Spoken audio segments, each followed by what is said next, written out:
Twongere tubasuhuze kandi tubahe ikaze mwese tudahwema kubana umunsi ku munsi. Ni amakuru tubagezaho cyane cyane ya application, ndetse hari n'ayandi tuzajya tubagezaho ajyanye n'akazi, ajyanye n'amahirwe ashobora kuba hari kuri bose, yaba ku rubyiruko se cyangwa ku bantu bakuru.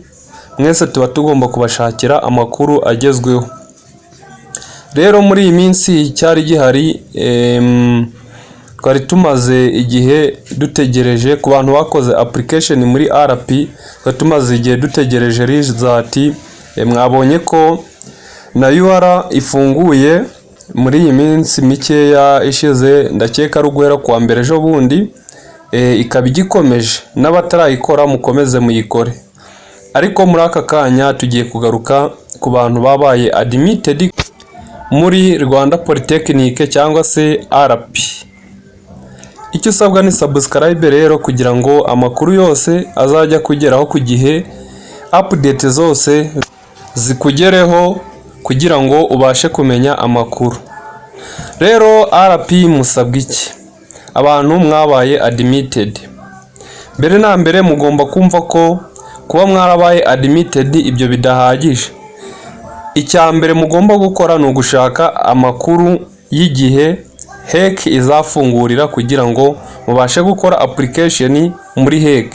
Murabizi ko icya mbere habanza gukora application bisanzwe, noneho nyuma hagakurikiraho icyo ngicyo cya HEC, cyangwa se ubwo kwa applyinga inguzanyo muri make. Icyo nicyo kintu cya mbere gisabwa.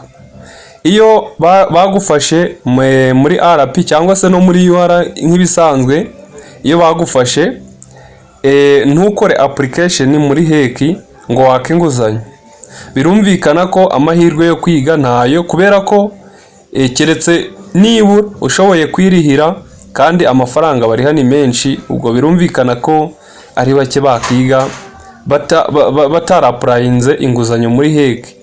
Niyo mpamvu igihe cyose ugomba kuba update yo kumenya amakuru ya HEC, kugira ngo utazahomba ishuri kandi warabaye admitted.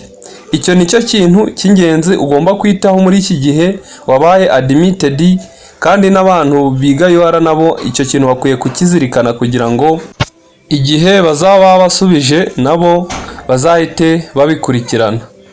Ubwo rero RP, ayo makuru ni ingenzi, muyiteho, mumenye ko nta muntu ushobora kwiga ataraprayinze inguzanyo muri HEC. Ubwo nyine birumvikana ko aramutse yiyandikishije akajya kwiga, nta living allowance yabona, ntabwo bamwishyurira amafaranga y'ishuri. Ubwo birumvikana ko ibintu byose ni ukubyishyurira, kandi ibyo bishobora bake. Niyo mpamvu rero mukwiye kuba update, kugira ngo ibintu byose bizagende neza. Ayo makuru rero niyo nagiraga ngo mbahe. Hari andi mukeneye mwabyandika muri comment, kugira ngo nayo nzayabagezeho. Icyo usabwa ni subscribe, kugira ngo update zose zijye zikugeraho kandi zikugerereho igihe. Ndabakunda rero, mwibuke no gusharinga amakuru bagenzi banyu, kugira ngo nabo bamenye ibisabwa mbere yuko babaye admitted muri RP. Bye bye.